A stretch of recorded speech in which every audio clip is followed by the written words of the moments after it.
Welcome to another edition of Diving Gone Wrong. In this video, we're going to go over 3 stories involving deep ocean diving, with each one progressively more horrifying than the last. I have to warn you, the final story is particularly gruesome, even if it is true to the events as they occurred. As always, viewer discretion is advised.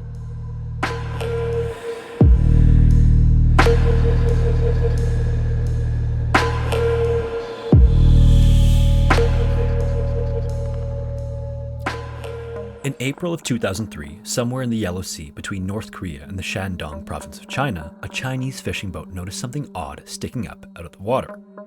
Initially, it looked almost like an antenna sticking out of the water, but as they got closer, they realized it was attached to a massive metal object.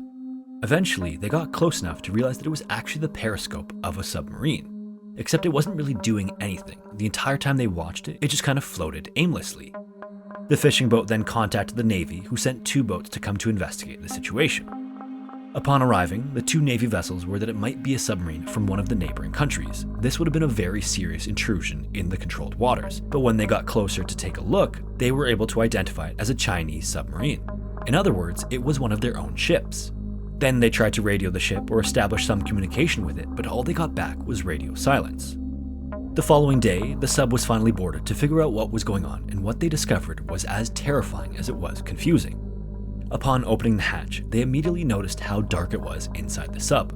There was clearly no power, so no lights were on anywhere inside. Then they started walking through the sub, and they began to find the bodies of crew all over the place. And the weirdest part was that all of the crew were still at their stations and looked as though they were working and then just suddenly died. Like they didn't even know they were in any danger. In total, 71 bodies were discovered on the ship with no survivors.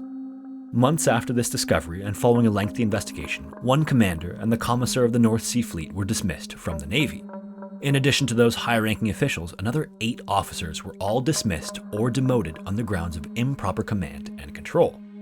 Because of the secrecy surrounding military operations, it took a long time before the truth was finally learned about what happened to the sub and the crew. Even now, it hasn't been 100% confirmed. This is the leading theory that is most widely accepted about the incident. This particular sub holds around 55 crew members.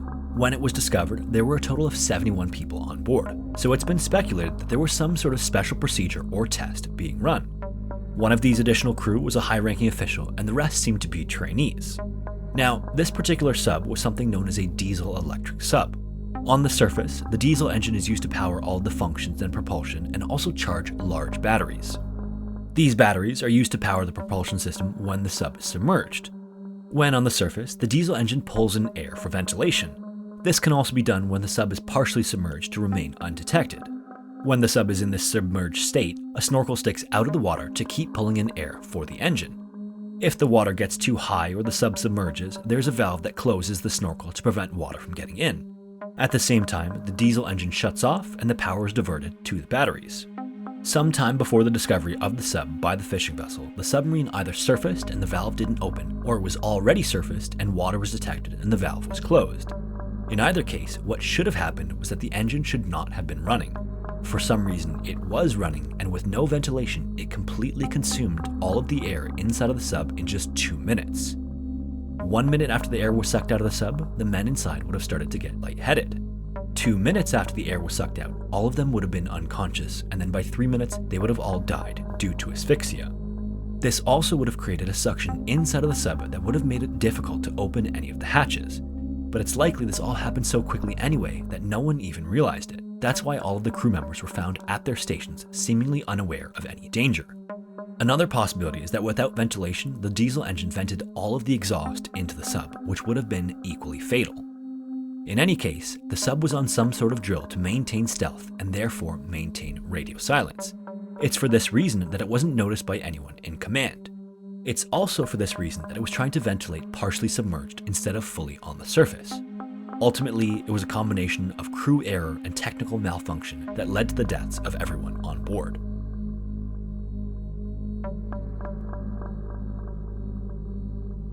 In September of 1975, 2 divers were working in the North Sea, doing a special type of diving known as saturation diving. Their job was to make a relatively short dive to 390 feet or 120 meters and untangle a rope that had gotten wrapped around the guidepost of a piece of machinery called a blowout preventer.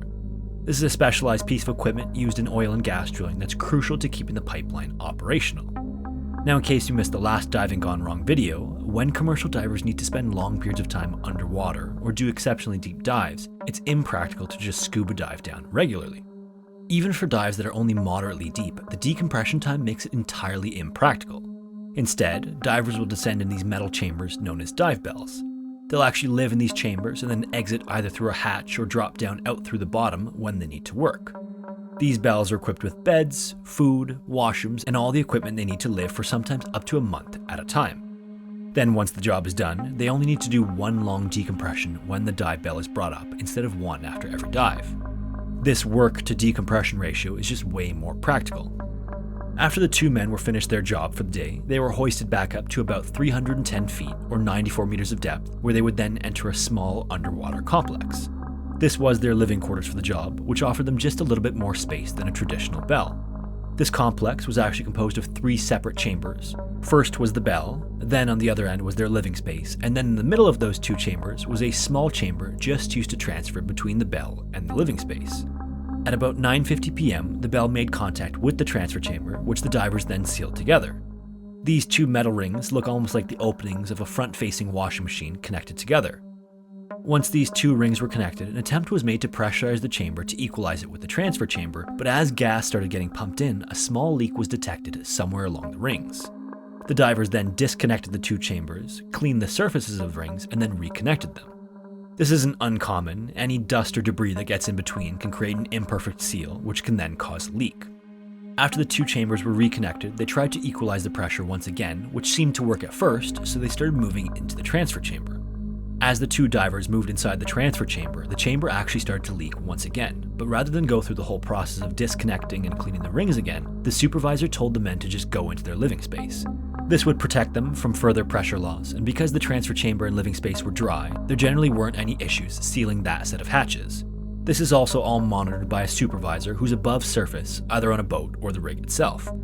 Once they were inside, he had them lean on the door, and then he pumped in a little bit of helium gas to seal the door. On the surface, the supervisor has an array of gauges and valves to adjust and monitor conditions inside the chamber. The way these are set up is that each chamber has its own separate gauge, but they can also be reconfigured to monitor the other chambers as well. This gives them a series of backups in case of some malfunction with any single gauge. But more often than not, just a single gauge was used out of convenience. So as the men move through the chambers, the supervisor will just switch the gauge to the section they're in at the time to monitor the pressure. After he injected the helium into the room, the door was sealed correctly, but he hadn't changed the gauge from the middle chamber to the living space. This meant that to him, it seemed as though the chamber was still losing pressure. And thinking that it was still losing pressure, he started pumping tons of pure helium into the space. But instead of sealing the door, the room was now being pressurized like crazy. This went on for several minutes before he finally realized the mistake he had made, and when he finally realized, the living space had been pressurized to almost double what it was supposed to be. This rapid compression, combined with the high thermal transfer of helium gas and the high humidity in the chamber, caused the temperature inside to go from 32 Celsius to 49 Celsius, or 90 Fahrenheit to 120 Fahrenheit, with almost 100% humidity. This would have been like being inside an oven, and because the humidity was so high, the men's ability to sweat to cool themselves off was severely reduced. They frantically tried to open the hatch door, but because of how pressurized the chamber was, it was impossible. And for some other unknown reason, the supervisor couldn't relieve the pressure inside the room either once he realized his mistake. In an attempt to find some relief from the heat, the divers pulled their mattresses from their beds and lay down against the cool aluminum. Finally, another diver was sent down to manually relieve the pressure and open the chamber, but by the time he got inside the transfer chamber and looked through the porthole, the men were unresponsive. In the few hours it took to reach them, tragically, the men had died of hyperthermia, or heat stroke. This was the first recorded case of saturation diving death due to overheating. Typically, SAT divers deal with extreme cold of the ocean floor and are often at risk of becoming hypothermic. It's for this reason that chambers are kept as warm as they are in the first place. So between the already warm chamber and the series of mistakes, the men were cooked alive inside their living quarters. Before we get into the final story, I want to introduce you to the world's first news comparison platform and today's video sponsor, Ground News. It's no secret that news media is in a bit of a weird spot right now, so when I'm not researching for videos and I just want to read the regular old news, I don't want to have to sift through a bunch of sources to get reliable information. And with ground news, I don't have to go looking because it conveniently pulls all of the world's news media into one place. And for every story, I get a visual breakdown of the news outlet's bias so I can ensure I'm not getting the story spun in one direction or another. Meaning, I can see how each story is being covered across different news outlets, what the differences are in how they're being titled, and what biases they might have. And best of all, my feed is completely customizable so I can see more of the stuff I actually want to read about. And over time, I can see the breakdown of my own news consumption to ensure that the information I'm reading is factual and that I'm not accidentally falling into a polarized echo chamber. So, I'd love for you to join me in being better informed by clicking the link on screen now or by clicking the link in the description to try ground news out for free. St. Croix is a small island that is part of the US Virgin Islands and is just east of Puerto Rico. As with most tropical islands, the water is perfect for supporting all sorts of sea life and rich coral reefs, making it ideal for diving. And although the entire island is surrounded by rich diving spots, there is one spot in particular that is famous because of a unique feature. This is a spot known as the Cane Bay Wall. What makes this spot unique is that just a couple of hundred feet from the shore, the water goes from 40 feet deep to 13,000 feet deep in a single, almost vertical drop-off.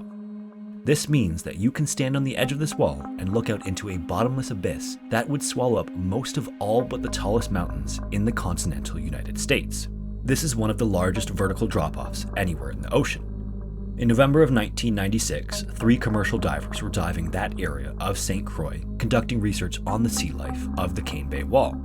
They had set up some traps a week earlier, and now they were going to collect the samples as well as take some other measurements. All 3 of these individuals were highly experienced divers, each having hundreds of dives under their belt. So between the 3 of them, they had over 1,000 dives worth of experience. Once they were at the depth of the traps, which is around 220 feet or 67 meters, 2 of the men, Brett and Robbie, got to work taking samples. The 3rd man, Rod, was keeping track of their depth and timing and noticed 2 oceanic white-tipped sharks swimming along the wall in the distance. As experienced divers, the men were entirely unfazed by this. Shark sightings are just a normal part of diving in the ocean. It was a bit rare to see these open water species so close to land, and they were also unusually large at around 14 feet long, so the 3 men stopped briefly to take some pictures before continuing on with their work. After spending their planned 15 minutes or so working at depth, they reached about the halfway point in their dive. This meant that it was now time to head back up to the surface. Their planned descent would have Robbie go first, then Brett, then Rod come up last. When they started to ascend, Robbie's air reading was a bit lower than expected because he had just been breathing a little bit heavier throughout the dive, so Brett told him to head on up to a shallower depth.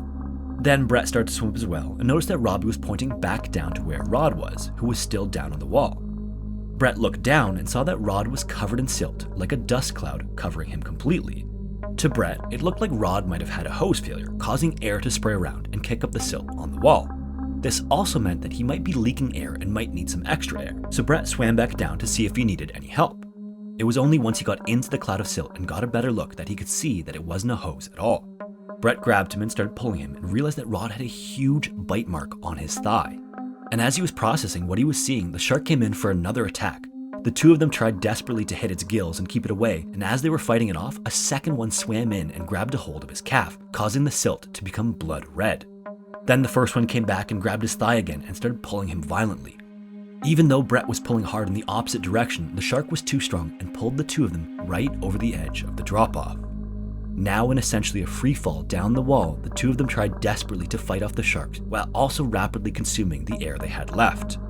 At one point, Brett checked his depth gauge and saw that it was maxed out at 325 feet, meaning they were some number of feet beyond what his depth gauge could even read, and still descending. Finally, there was a brief break in the attack, and Brett pulled the 2 of them into a small sandy cove in the wall. It was there that he finally had a chance to get a better look at Rod's condition, and he was horrified to see that Rod's left leg was almost completely torn off. Most of the tissue was gone, and he also had serious bites to his stomach and chest.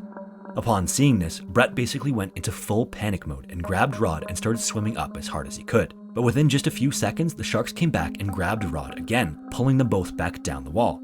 And as if things couldn't get any worse, Brett went to take a breath, and it felt like he was pulling the air through a straw. This meant that he had just a few breaths left before he was completely out of air.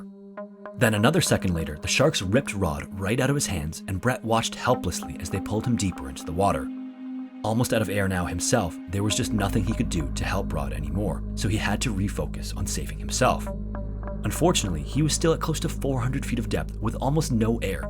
He started frantically swimming up towards the surface, and at one point he checked his depth gauge and saw that it was still redlined at 325 feet. Between the depth, the panic, and nitrogen narcosis, he just focused intensely on making strong rhythmic kicks towards the light up above. He swam, and slowly his vision started to close up on him, like a tunnel. As he swam, this tunnel got smaller and smaller until he had one final thought, which was that he was so close, and then he passed out about 30 feet from the surface. Miraculously, his buoyancy device had just enough air in it to float him up to the surface and bring his head out of the water. Then, the pressure difference forced him to exhale and kick-started his breathing, and he woke up gasping for air. He took a few moments to look around and get his bearings and take in everything that had happened. Unfortunately, the third member of their team, Robbie, had already left to get help. The last thing he saw was the two of them go over the wall covered in blood, so the reasonable thing to do was assume they were dead and go get help. Now, because of how deep Brett had been and how quickly he resurfaced, he was already starting to suffer from decompression sickness.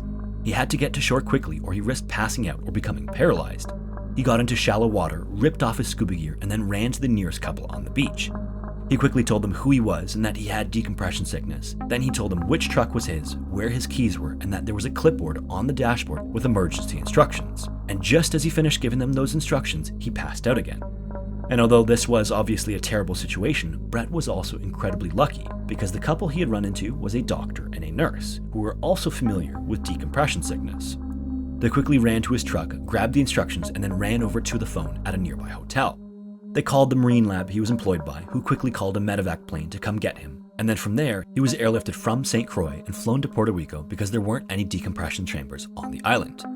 Then, almost like something out of a movie, they ran out of oxygen on the plane he was in and had to land it on a highway, which was also coordinated with a helicopter landing to take him the remaining distance to the hospital.